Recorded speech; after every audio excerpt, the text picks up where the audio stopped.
Городской дом культуры. Именно отсюда будут стартовать участники трезвой пробежки. Однако для начала небольшая разминка. Ее проводит инструктор спортивно-патриотического клуба «Император» Дмитрий Лебедкин. Чтобы забег в полной мере отражал пропаганду здорового, а главное трезвого образа жизни, ребята подготовили плакаты со слоганами и кричалки. Также всем участникам были выданы флаги и футболки с логотипами. Эту акцию организаторы продумали до мелочей.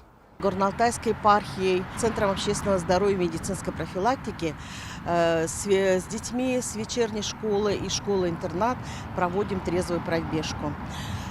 Цель нашей акции, которая называется «Трезвая пробежка», в том, чтобы призывать население к трезвому образу жизни. Маршрут пролегал по главным улицам Горно-Алтайска. Дом культуры, Центральная площадь, далее по проспекту Коммунистическому до автовокзала. Поворот на улицу Чурозгуркина и финиш у Дома культуры. Возглавили пробежку ребята из казачьего кадетского корпуса при Майминском сельскохозяйственном техникуме. Центры общественного здоровья и медицинской профилактики ежегодно проводят подобные акции, привлекая кураторов со стороны.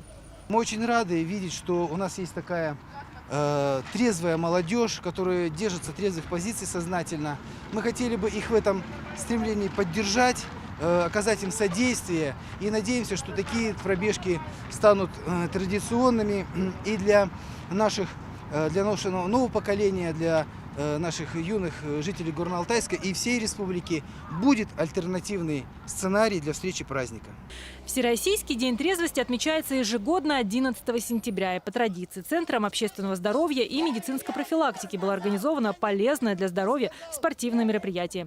В этот день все участники акции, помимо положительных эмоций и заряда энергии, получили подарки – вымпелы, буклеты и памятные кружки.